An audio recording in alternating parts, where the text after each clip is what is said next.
Same question. Would you like me to repeat it? I remember it. Okay. That's one of those rare moments.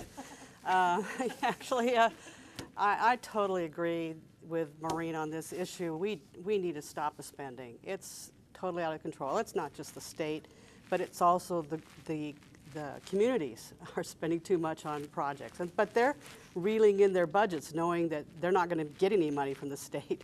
I'm to the tune where we need to look at maybe privatizing a lot of industries. We need to make our budget out.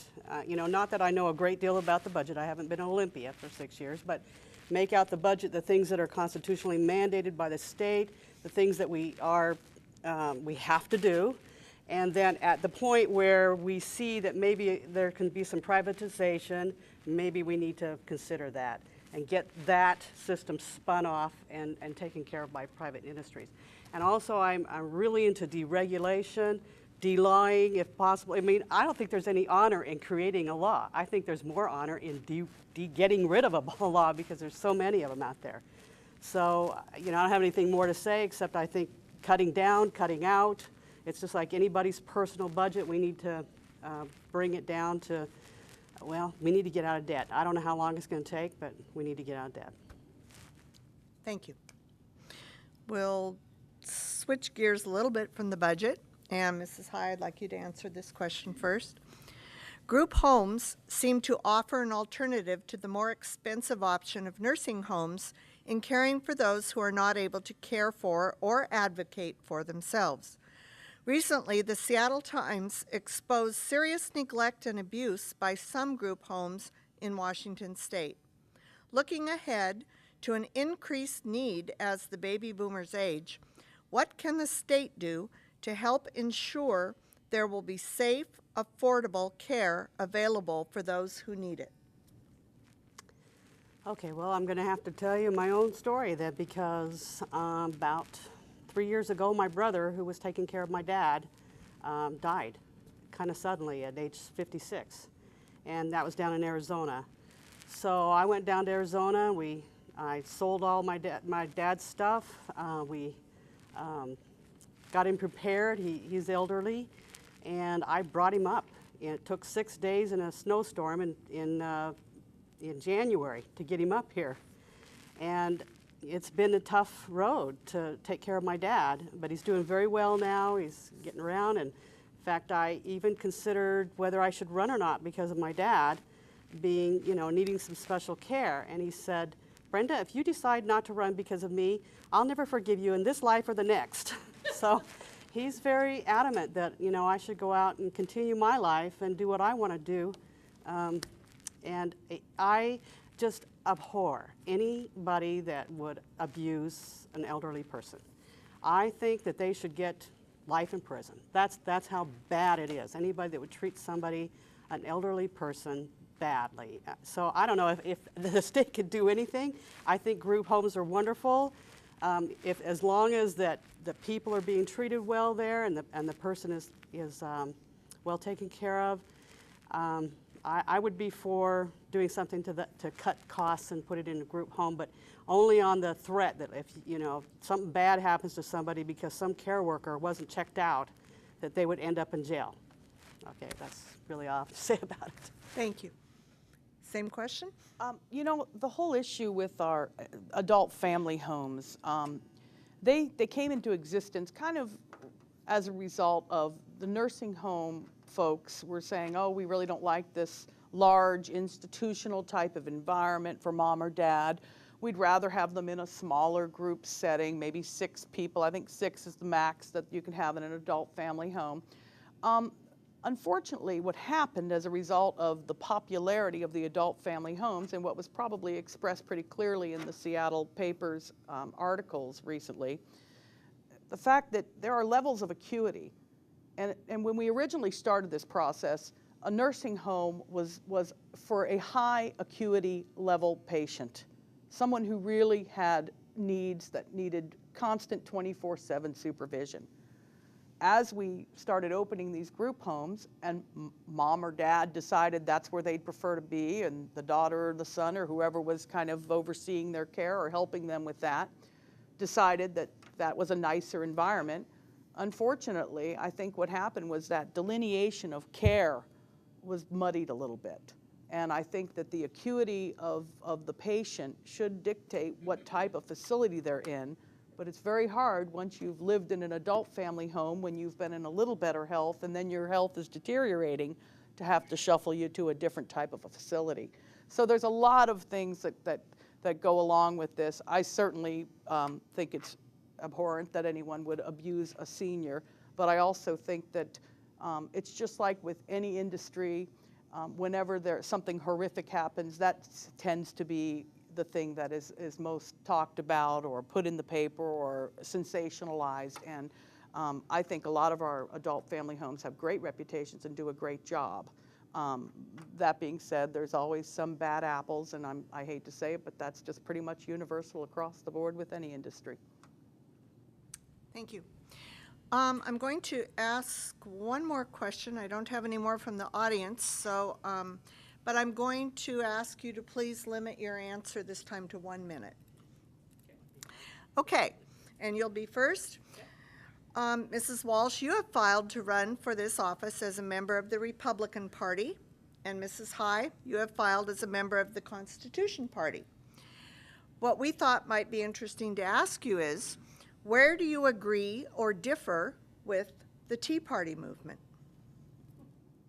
You know, I don't know that I necessarily differ very much with the Tea Party movement. I frankly look at the folks that are Tea Party movement people as folks that suddenly kind of decided they were up to here with what was going on with their government. I see nothing wrong with that. I see that as being extremely American, and I frankly admire the fact that they have decided to stand up and say, that's enough. We've had enough, and we want to express our issues with how our government is being run. You know, Tri-City Herald asked me if I would take the endorsement of the Tea Party. Sure, I would. These are people that live in this country, and they have a voice, and they are entitled to use that voice. And frankly, I think it's healthy for our country that we do have people that stand up and say, this is not what we are going to accept, and this is what we want you to do. I've got no problem with the Tea Party. Mrs. High? I love the Tea Party. And the one thing that the Tea Party does when they're at fairs is hand out the Constitution. And they're really constitutionally oriented, and they teach the Constitution. They have classes on the Constitution. And I am a constitutionalist. I'm also Republican. I'm a very conservative Republican. I was the chairman of the Republican Party for 6 years in Franklin County. I was the Maricopa County Republican registration chairman. That's 3 million voters I was in charge of in Maricopa County in Arizona before I came here. So I've been extremely active in the Republican Party, and I'm a constitutionalist. And the Tea Party, they're constitutionalists too. And so we're totally aligned with each other. Thank you. Okay, we'll now move to closing statements, and Mrs. High will begin with you. 1.5 minutes. Oh, well, I'm not going to take that long because I'm just going to, okay. In short, the few things that I agree with, and I agree that marriage should be between a man and a woman. I believe in the sanctity of life. And in the back, I have just a very few copies of my endorsement from Human Life PAC. I believe that health care is the responsibility of the individual and not the government. My opponent is the second biggest Republican spender in the House. Lawmakers need to stop spending, all of them. I'm endorsed by Clint Didier, and there's a few copies of the endorsement in the back too. I'm not in anybody's pocket. I won't take money from unions or special liberal interests. I would like to work for you, the people. I am experienced in the area of getting laws passed. I've done that for many years all over the country. We've worked on anti-bullying laws with parents all around the country, and I know how to get a law passed, but I work with the people to do it, and I wouldn't take credit for any law that got passed because I don't think lawmakers are the ones that get laws passed. I think it's the people that get the laws passed. So that's just basically a little bit about me, and I would really appreciate your vote on November 2nd. Thank you. Mrs. Walsh. I too thank you, and I'm a Republican because I'm really a fiscal conservative. I hate to waste money, and I like to see that when I put my tax money towards something, I know I'm getting some good results from that. So that's really the basis of my Republicanism, if you will. I have had situations where I haven't always voted with my caucus. Brenda's absolutely right. I kind of subscribe to the Reagan rule. If you agree with me 80% of the time, we're probably doing all right. I've been in the legislature. I'm going into my 19th year in the legislature. I'm fascinated by the process, and I work well with folks in the Senate, the House, on both sides of the aisle. I don't really care if you have an R or a D behind your name. If it's a good piece of legislation, I'll be inclined to support it. Sometimes that gets me in trouble with my caucus. But you know what? I have never presented myself as the mouthpiece for the very far right wing of the Republican Party.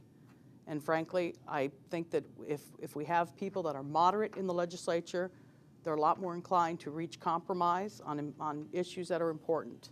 I agree with Brenda. The less laws we pass, the better. When we get folks running over there, you know, Shirley Hankins from this district, or the adjoining district, used to try to pass a bill that would limit legislators to 5 bills a session. You know, people laughed at that, but that's a great idea. But we have way too many laws on the books, and Brenda's absolutely right. I think the less we do over in Olympia, the better it is for the people that we serve. So thank you for having us tonight. Really appreciate it. Thank you. Thank you both for allowing us the opportunity to get to know you. Let's give them a hand.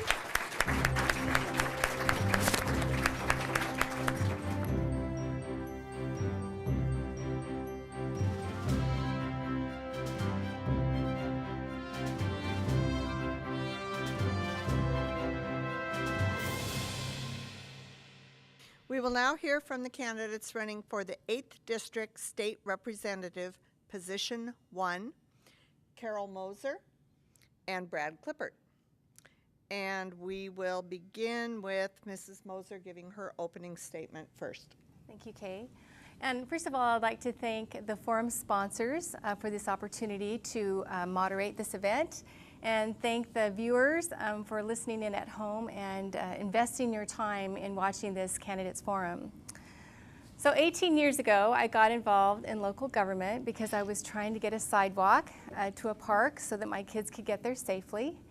And 18 years later, here I am, and I'm still advocating for sidewalks, but from a different role as your state transportation commissioner. But sidewalks for me now have become more of a symbol of mobility and safety, and certainly quality of life. And I guess it was my 10.5 years on the Richland City Council where I really learned how to appreciate that quality of life is really helped by who represents you at the state and the local and the national level.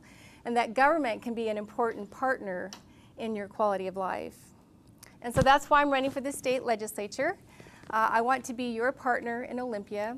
I want to help you get things done so that we can improve our quality of life, so that we have a good place to live, work, and play in our community.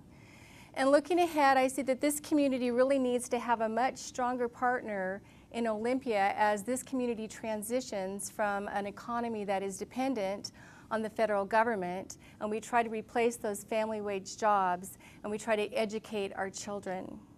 And it's made me a little mad, quite honestly, and I've heard other people say that Mr. Klippert's voting record against education, energy technology, public-private partnerships, STEM schools, and the environment are indications that he's not really in touch with what needs to happen if this community is going to transition successfully beyond Hanford.